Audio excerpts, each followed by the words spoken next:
अनि यस्तो खालको समस्याहरू छ भने फोक्सोमा समस्या बढी हुने चान्स भयो।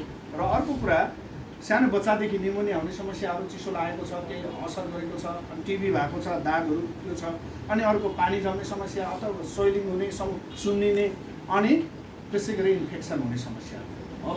यस्तो कारणले गर्दाखेरि फोक्सोमा बढी मात्रामा समस्या हुने कुराहरू चाहिँ यो देखाउँछ। यो आशाप्रासले गर्छ के त भन्दाखेरिमा सबैभन्दा बढी चाहिँ यो चाहिँ नर्मल अवस्थामा सबैले खान खोज्छ, त्यो भनेको जाडो महिनामा अझै बढी प्रयोग हुन्छ। किनभने यसले हाम्रो शरीरको इन्टरनल टेम्परेचरलाई चाहिँ मेन्टेन गर्ने काम गर्छ, तापक्रमलाई होइन, सहजीकरण गर्ने, ब्यालेन्स सन्तुलित गर्ने काम गर्छ। जस कारणले गर्दाखेरि यो चिज चाहिँ कसैलाई चाहिँ कन्स्टिपेसन हुने समस्या नै हुनसक्छ है। फेरि यो अलिक बढी खायो भने यसको पनि थोरै मात्रामा खानुपर्छ। कसैको पेटको समस्या अलरेडी छ भने यो खाँदा यो सँगसँगै हामीले एलोभेरा, ग्यासोफ्री पनि खायो भने अझै सहज हुन्छ। फेरि यो मात्रै खानेलाई कसैलाई पेटको समस्या रहेछ, यो खा त मलाई कन्स्टिपेसन भयो भन्न पनि हुन्छ नि त। त्यस कारणले गर्दाखेरि हामीले यसरी मिलाएर खाना दिनुपर्छ। यो हाई सुगर छ भने यो नखाने, यसको चाहिँ सुगर फ्री भएको छ हाम्रो अर्को त्यो खाने, यो चाहिँ अर्को अवस्थामा यो सबै खाना मिल्यो। र यसलाई चाहिँ मैले अघि नै भने नि, कोदो पचाउने मान्छेले यो सजिलै पचाउँछ, तर त्यति हाई चाहिँ छैन। तर यो डाइजेस्ट गर्नलाई चाहिँ कसैको लिभर अलिक विक छ भने डायरिया नि कसैलाई हुनसक्छ है, त्यो भनेर डराउनु परेन। तर खाँदै गएपछि फेरि एडजस्ट शरीरले गरिहाल्छ। हाम्रो शरीर यस्तो अचम्मको छ कि जेमा नै एडजस्ट गर्न सक्छ क्या शरीर, किनभने माइनस डिग्रीमा नै यो शरीरले एडजस्ट गर्छ, जति टेम्परेचरलाई पनि एडजस्ट गर्छ। मात्रै हामीले सहनशील क्षमता राख्नुपर्छ, शरीरले चाहिँ गर्छ। त्यस कारणले गर्दा यो आस्थाप्रयास हामीले खान मिल्ने भनेको सबैभन्दा पहिला फोक्सोलाई रिजेनोभेट गर्नु। आस्थमाको उपचार छ, सहजीकरण मात्रै छ, अक्सिजन लाउनु। अनि त्यो अक्सिजन लगाएपछि अक्सिजनले के भन्छ भने फोक्सो त चुप्लाएर बस, म श्वास प्रश्वास गराइहाल्छु भन्छ। अनि फोक्सो झन् निष्क्रिय भएर बस्छ। अनि एकपल्ट अक्सिजन लाएको मान्छेलाई 2 चोटि लाउनुपर्छ, 2 चोटि लगाएको अनि पटक लाउनुपर्छ, अनि दैनिक लाउनुपर्छ। अनि किसेन जाँदैन, अक्सिजन लगाएको छ, टोइलेट जाँदैन, अक्सिजन लगाएको छ। त्यो कसले निम्ताएको? त्यो उमेरले होइन, हाम्रो हेबिटले निम्ताएको कुरा। अनि मेरो फोक्सो छ भने हामीले थाहा पाउनु पर्थ्यो, अनि त्यो फोक्सोलाई मैले संरक्षण गर्नुपर्छ भने हामीले थाहा पाउनु पर्थ्यो। यस्ता खालका कुराहरूलाई चाहिँ हामीले अब यो रोग लागेको छैन मैले त खाने होइन, फोक्सो जसको छ त्यसले खाने, स्वस्थ फोक्सो भएकोले नि खाने, अस्वस्थ भएकोले झन् डोजेसमा खाने। त्यस कारणले गर्दाखेरि यो हाम्रो फोक्सो छ, हामी स्वस्थ छौँ भन्नेले मिनिमम 90 दिन खाने, समस्या भइसकेकोले चाहिँ ठिक नहुँदासम्म खाने है। यसरी मैले एकदम बुझ्ने भाषा भनेको है यो चाहिँ। अनि जसलाई अलिक क्रोनिक छ त्यसको चाहिँ डक्टरी रिपोर्ट पठाउनु। हाम्रो इन्डियन र नेपाली डक्टर दुइटै हुनुहुन्छ, उहाँहरूसँग कन्सल्ट गरेर मात्रै हामी दिन्छ। गाह्रो भएको मान्छेलाई नर्मल सिम्टम देखेको नर्मल छ भने भइहाल्यो। मैले यसका अरू धेरै कुराहरू छन्, तर अब अर्को कुरा यहाँनिर के छ भने किडनी कवच। किडनी कतिवटा छ त अब हाम्रो? किडनी चाहिँ 2टा छ है, होइन त? किडनी 2टा छ होइन। कसैले एउटा किडनी चाहिँ बेचेर पनि भन्छन् गरिब भयो होइन, सुनिन्छ नि कथामा। भनेपछि एउटा किडनीले पनि काम गर्छ। यसलाई चाहिँ अलिक हेलचेक्राइ गर्ने कि 2टा हुँदो रहेछ, एउटा गयो नि एउटा त भइहाल्छ भन्ने हो कि हामीलाई 2टै चाहिने भएर बनावट शरीरमै 2टै आएको। हेर्नुहोस् है, एउटा किडनी भएको मान्छेले हरेक चिज बार्नुपर्छ, जीवनभरि मेडिसिन खानुपर्छ नि त। त्यस कारणले गर्दा यो किडनीले गर्ने के त भन्दा सबैभन्दा हाम्रो शरीरमा यो तपाईँहरूलाई महानगरपालिका नगरपालिका के फोहोरहरू ल्याउने थाहा छ नि, चिठी बजाउने साथीकै फोहोर आयो हुन्छ त्यो त सफा फोहोर त हामी पो हो त, हामीले फोहोर गराएर बसेका छौँ, उसलाई फोहोर आयो भनेर होइन, हामी उल्टो छौँ क्या। भनेपछि यो किडनीले के गर्छ भने हाम्रो शरीरको फोहोरहरूलाई चाहिँ छुट्याउने काम गर्छ। अनि अब किडनी नै एक्टिभ भएन भने, सक्रिय भएन भने हाम्रो शरीरको के हुने रहेछ? फोहोर जाति शरीरभित्र बस्ने रहेछ नि त।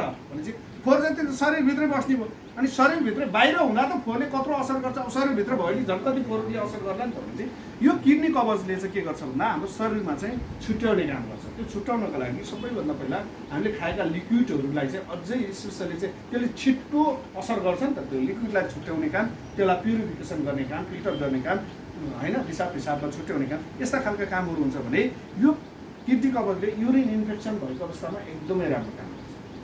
पहिले खायो हुन दिँदैन, भइराखेको छ भने त्यसले एकदम राम्रो काम गर्ने। र गर्मी ठाउँमा बढी युरिन इन्फेक्सन हुने चान्स पनि हाई हुन्छ। र अर्को कुरा चाहिँ के छ भने स्टोन, ढुङ्गा थाहा छ? ढुङ्गा त हामीले खाँदैनौँ, हामीले खाएको खानेकुरालाई टक्सिन भनेको त्यही हो, विकारिता भनेको त्यही हो। लिक्विड पनि गरेर के हुन्छ, तरल पदार्थ पनि स्टोन बनिन्छ। हामीले खाएको खानेकुराहरू बस्दा त्यसलाई फोर्स हुन्छ, त्यसले खडाहरू लिन्छ, त्यही स्टोन भयो।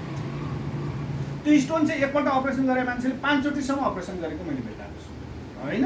अनि कति जतिचोटि पनि गरिरहेको छ, पछि र पनि हुँदैन, झिकेरै फाल्दिन्छ अनि फेरि त्यो के पित्त थैली फ्याल्दिने र के फ्याल्न थाले शरीरमा भएको चिज फ्याल्दै जाने यो चाहिँ किडनीमा स्टोन छ भने त्यसको लागि पनि हो अति राम्रो। अर्को काम किडनी कवचको डायलाइसिस थाहा छ हजुरहरूलाई, सुन्नु भएको छ है? हामीले त गरेका छैनौँ नि, तर हामीले सुनेका छौँ हो। र हाम्रो समाजमा त्यो समस्यामा छ भने चाहिँ त्यो डायलाइसिस गर्ने भनेको नि के हो त? त्यो छान्ने विधि होइन त? छान्ने विधि गरेको शरीरमा भएको फोहोरलाई होइन फिल्टर गर्ने काम भने चाहिँ त्यो त आर्टिफिसियली हो नि त, शरीरले गरेको पैसा पर्दैन थियो, आर्टिफिसियली मुखले यो चाहिँ हाम्रो चाहिँ दमको समस्या हुने भने के अक्सिजन श्वास प्रश्वास गर्न नसक्यो, फेरि पनि पाएको थियो नि, तर नसकेपछि कति पैसा पर्छ भने चाहिँ हामी अब धनी हुँदै जान्छौँ भने चाहिँ त्यो गर्दैछौँ, ठिक्कमा बस्छौँ भने यसरी जाउँ। अब यो किडनी कवचले चाहिँ के काम गरौँ त भन्दा डायलाइसिस गरिरहेको मान्छे पनि छ भने धेरैचोटि गरिरहेको छ भने यसले कम गराउँदिरहेको हुन्छ। तर डायलाइसिसको अवस्था अति क्रोनिक अवस्थामा छ भने उसलाई तपाईँ आफै लगेर जान्ने भएर लगेर किडनी कवच दिनु होइन, उसको रिपोर्ट माग्ने, हामीलाई पठाउने, हामी डक्टरसँग कन्सल्ट गर्छौँ अनि उसलाई कसरी कति के खुवाउने भन्ने हामी भन्छौँ। तर तपाईँ हामी चाहिँ आफै जान्ने भएर खाने, यसमा केही समस्या छ। जान्ने हुने ठाउँ जान्ने हुने, नजान्ने हुने ठाउँ नजान्ने हुने, ठिक्क हुन्छ ल है। अब अर्को कुरा के छ भने सुपर रिजबेरी किडनीमा भएको शब्द धेरै याद गर्दै किडनीमा पत्थरी चाहिँ हरेक ठाउँमा कहाँ हुन्छ होइन, तर पत्थरी कहाँ किडनीमा भएको पत्थरलाई यसले काम गर्छ है। अब सुपर रिजबेरी भनेको बेरिजहरूको धनी, रिज भन्ने होइन धनी, त्यो के को लागि त भन्दा मिनरल्स भिटामिन्स। अघि फर्स्टमा देखाएको थिएँ नि 46वटा मिनरल्स भिटामिन्स हाम्रो शरीरको लागि चाहिन्छ। बेरीहरूको चाहिँ एकदम धनी चिज हो यो 45वटा चिजहरू मिसाएको छ। हाम्रो गाउँघरमा भएको पनि छ, यहाँ नेपालमा नभएको चिजहरूको बेरी पनि छ। ब्ल्याकबेरी ब्लुबेरीहरू हामीसँग छैन नि, त्यो रक्सी बनाउँछन् क्या एकदम, किनभने रक्सी चाहिँ मगाउनु बेच्दा मिल्छ अरे। अस्ति भाटघाटीले रक्सी चोरेर सुन्नु भएको थियो? सुनेको सिसिआर कलेजको है कलेज चोरे अरे होइन। त्यो किन उसले ब्ल्याकबेरी ब्लुबेरी भन्यो? त्यो नपढाए नजाने मान्छेले त्यस्तो अर्कै रक्सी बियर सियर चोर्दै होला नि, उसले चाहिँ गजबको चिज चोरे क्या, जसले क्यान्सरकोसम्म काम गर्ने क्या। अनि त्यो रक्सीले जुनसुकै रक्सीले पनि काम गर्ने होइन, फाइदा गर्ने होइन, त्यस्तो रक्सीहरूले पनि स्वास्थ्यको लागि फाइदा गर्ने रक्सी, त्यसलाई रक्सीको नाम दिएको, तर त्यो औषधि एक गुण भएको चिज हुन्छ त्यहाँ भने चाहिँ त्यो एकदम अमूल्य चिजको रक्सी हो भने चाहिँ 2टा बोतल चोरेर चाहिँ त्यो नै अब कति हजार पऱ्यो नि, 50 60 70 80 हजार कति पऱ्यो, त्यस्तो चिज ल्याएर छ उसले। अमृत त ल्याएर चाहिँ तर पछि लगेर थुन्यो होइन भएको छाडी यो त्यो ब्ल्याकबेरी ब्लुबेरी सबै राखिएको छ। औँसेली भनेको थाहा छ, सुत्रो भनेको थाहा छ, अनि यो काफल भनेको थाहा छ, काली के यस्ता सबै बेरीभित्र पर्छन्, किम्बु यिनीहरू सबै पर्छन्, त्यो सबैको सम्मिश्रण हुन्छ। अब यो चिजले के गर्छ त भन्दा सबैभन्दा डेन्जर फ्री रेडिकल, जो फ्री रेडिकलले मान्छेलाई के गर्छ अङ्गभङ्ग बनाइदिन्छ होइन, अनि त्यो ट्युमरको पोकापोकी निकालिदिने समस्या बनाउने फ्री रेडिकल भनेको मान्छेको सेललाई चेन्ज गरिदिने। सेललाई नै चेन्ज गरेपछि हर्मोन पनि चेन्ज हुन्छ। तपाईँले सबैभन्दा लास्टमा केही भएर मान्छे चिनेन यताउति केही भयो मान्छेले के गर्यो भने लास्टमा चेक गर्ने के हो थाहा छ? डिएनए होइन, डिएनए नै चेन्ज गरिदिन्छ केमिकलले अथवा हाम्रो खानपिनले अथवा क्यान्सरको सिम्टमले। त्यो भाइरस भयो सर फ्री रेडिकल भने चाहिँ सेलले चेन्ज गर्दै त्यो वंशभित्रै देखिएन क्या, त्यस्तो नै हुन्छ क्या समस्या। त्यो त मेरो सन्तानै होइन भनिदियो भने हो भनेर प्रमाण केले गर्ने हो? डिएनए गर्ने हो नि त, डिएनए नै चेन्ज गरिदिन्छ अबको केमिकलले हुन्छ त वंश नै परिवर्तन हुने अवस्था आयो नि। त्यस्तो रिक्स हामीले मल्ली गरी खानेकुरा खाएको छौँ भने अब सुपर रिजबेरीले के गर्ने हो हाम्रो जिउ त्यो नेचुरालिटी राख्ने भयो, फ्री रेडिकलबाट हामीलाई बचाउने सबभन्दा गजबको कुरा। र जो मान्छेलाई फ्री रेडिकलबाट रिक्समा गइसकेका छौँ, इनिसियल फेजको क्यान्सरको अवस्थामा छ, मान्छेलाई थाहा हुँदैन इनिसियल फेज भने हुन्छ, तर क्यान्सर भनेको अलि हाई भइसकेपछि मात्रै थाहा हुन्छ, नत्र थाहा हुँदैन नि त हामीलाई। भनेपछि त्यो थाहा नभइकन नि खान मिल्ने चिज भएर पहिलेबाट हामी सबैले खाने है, यो सबैले खाने। यसलाई खाँदाखेरि एकदम मन तातो पानीमा अघि सरले भनिसक्नु भयो 1 लिटरको छ यो 25 देखि 30 लिटर बन्छ बनाउनु, अनि 1 कप बराबरको ल 29 रुपियाँको कस्ट पर्छ। 1 कप चिया यहाँ खानु गयो भने कति पर्ला? चियाकै रेट पऱ्यो नि त होइन, भनेपछि चियाको रेटमा त सुपर रिजबेरी खान पाइयो। अनि पाहुना पासा आयो भने टक्क जिब्रो पड्किने गरेर गुलियो चिनी हालेर होइन हामीले चिया खुवाउने बानी हामीले बनाइसकेका छौँ, अनि त्यो चाहिँ बिख खुवाएर पठायो कि चिया खुवाएर होइन, बिख खुवाएर पठायो। अब हामीले चाहिँ के खुवाएर पठाउँ? सुपर रिजबेरी खुवाएर होइन, बनाउन नि सजिलो, मन तातो पानी टक्क हालिदियो 20 ml हजुर भन्यो होइन ट्याक्क बोतल पनि ट्याक्क हेर्न लायकको छ यता छ होइन भाँडा कता छ यसको